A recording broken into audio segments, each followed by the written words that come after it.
Bismillahirrahmanirrahim. Assalamualaikum warahmatullahi wabarakatuh. Alhamdulillahirrabbilalamin. Wassalatu wassalamu ala asrafil anbiya wal mursalin wa ala alihi wa sahbihi ajmain. Asyhadu an la ilaha illallah wa asyhadu anna Muhammadan abduhu wa rasuluh. Allahumma shalli ala Muhammad wa ala ali Muhammad. Wa shallaita ala Ibrahim wa ala ali Ibrahim. Wa barik ala Muhammad wa ala ali Muhammad. Kama baraka ala Ibrahim wa ala ali Ibrahim fil alamin innaka Hamidum Majid. Ya ayyuhal hadirun ittaqullaha haqqa tuqatih wa la tamutunna illa wa antum muslimun. Qala Allah ta'ala fil Qur'anil Karim. A'udzu billahi minasy syaithanir rajim. Bismillahirrahmanirrahim. Wa ma khalaqtul jinna wal insa illa liya'budun. Sadaqallahul adzim. Saudara-saudaraku yang dirahmati Allah SWT, syukur alhamdulillah pada saat ini kita masih diberi nikmat oleh Allah, nikmat jasmani, nikmat rohani, dan nikmat rezeki. Mudah-mudahan segala macam nikmat yang telah Allah berikan kepada kita bisa mensyukurinya, menjadi hamba Allah yang pandai bersyukur. Amin ya Allah ya Rabbal Alamin. Saudara-saudaraku yang dimuliakan Allah SWT, dalam mukadimah tadi saya bacakan ayat suci Al-Quran yang berhubungan dengan tugas kita sebagai manusia. A'udzubillahi minasyaitonir rajim. Bismillahirrahmanirrahim. Wa ma khalaqtul jinna wal insa illa liya'budun. Yang artinya, tidaklah kami menciptakan jin dan manusia kecuali untuk beribadah. Untuk itu, saya akan coba uraikan satu persatu yang berhubungan dengan hikmah bulan puasa tentang eksistensi atau keberadaan manusia. Di antaranya ada pertanyaan yang mudah dan dijawab dengan mudah juga. Pertanyaan pertama adalah, siapa manusia itu? Dijawab oleh Al-Quran, surat Al-Alaq. A'udzubillahi minasyaitonir rajim. Bismillahirrahmanirrahim. Khalaqal insana min 'alaq. Dialah yang telah menciptakan manusia dari segumpal darah. Manusia seluruhnya dari Sabang sampai Merauke, dari kutub utara sampai kutub selatan di dunia ini sama diciptakan oleh Allah SWT, yaitu dari min alaq, dari segumpal darah. Segumpal darah itu adalah bahan asalnya adalah nutfah. Nutfah itu adalah air mani dari orang tua kita. Bahan bakunya macam-macam, dari buah-buahan, dari sayuran, dari daging-dagingan dan lain sebagainya. Makalah manusia tidak pantas untuk menyombongkan diri, takabur di hadapan manusia lagi. Pada hakikatnya manusia itu sama. Tidak ada manusia yang diciptakan dari emas dan perak ataupun intan. Semua manusia diciptakan dari tanah dan air, yaitu segumpal darah, mudghah. Oleh karena itu, kita sudah tahu bahwa jati diri kita sebagai manusia adalah makhluk yang paling hina, makhluk yang paling lemah, diciptakan oleh Allah dari air yang hina. Oleh karena itu, itulah pertanyaan pertama tentang kita sebagai makhluk Allah Subhanahu wa Ta'ala. Kita harus tahu bahwa kita ini adalah makhluk yang diciptakan oleh Allah dari unsur air dan tanah. Keduanya, Allah Subhanahu wa Ta'ala menciptakan manusia untuk apa? Ada fungsinya. Fungsi manusia diciptakan oleh Allah Subhanahu wa Ta'ala adalah dinyatakan dalam Al-Quran surah Al-Baqarah.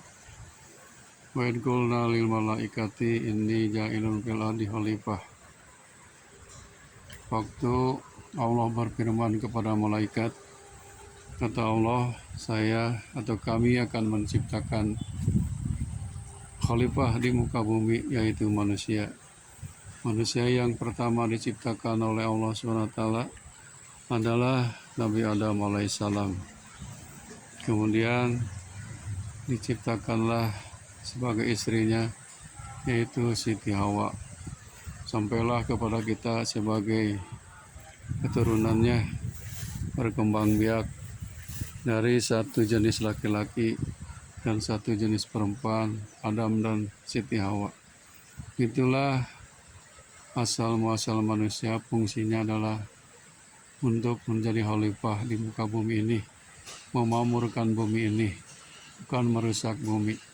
Sebab Allah sudah mewanti-wanti, a'udzubillahi minasyaitonirrajim, wala tufsidu fil ardi innallaha la yuhibbul mufsidin. Sesungguhnya kalian tidak boleh membuat kerusakan di muka bumi. Orang yang berbuat kerusakan di muka bumi adalah orang yang berlebih-lebihan, yang sombong. Itu fungsi manusia di muka bumi. Yang ketiganya, bahwa manusia itu kita mempunyai tujuan hidup. Tujuan hidup manusia bukan untuk makan, minum, dan tidur saja seperti hewan. Tapi manusia beda dengan makhluk-makhluk yang lainnya.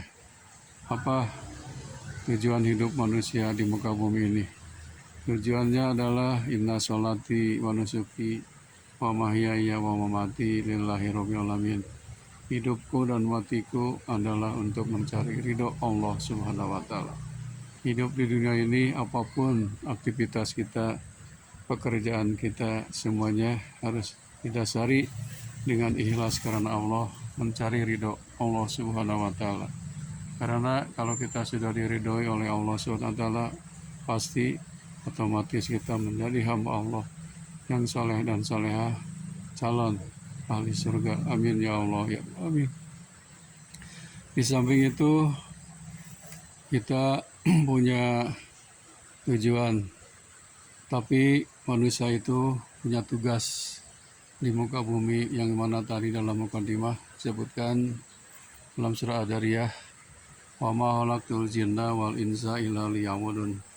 Dan tidaklah kami menciptakan jin dan manusia kecuali untuk beribadah. Jadi kita hidup di dunia ini tidak sia-sia, ada tugas kita yaitu beribadah kepada Allah SWT, mengabdi kepada Allah SWT, ibadah yang sudah ditentukan oleh Allah.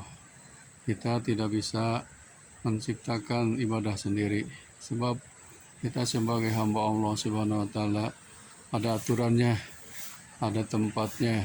Contohnya seperti ibadah sholat. Sholat pun sudah ditentukan waktunya, sudah ditentukan jumlahnya, rakaatnya, syarat dan rukunnya juga. Jadi ibadah ini tidak bisa mengarang sendiri. Ibadah ini harus sesuai dengan ilmunya dan harus ittiba, mengikuti sunnah Rasulullah SAW. Juga harus ikhlas karena Allah Subhanahu wa Ta'ala. Itulah tugas kita sebagai hamba Allah, yaitu beribadah kepada Allah Subhanahu wa Ta'ala. Ibadah bisa dikategorikan ada ibadah mahdoh dan ghair mahdoh. Yang berhubungan dengan ibadah hanya dua, yaitu yang menyangkut masalah nahi, larangan Allah Subhanahu wa Ta'ala. Segala macam larangan Allah Subhanahu wa Ta'ala kita harus jauhi, berarti kita sudah melaksanakan ibadah.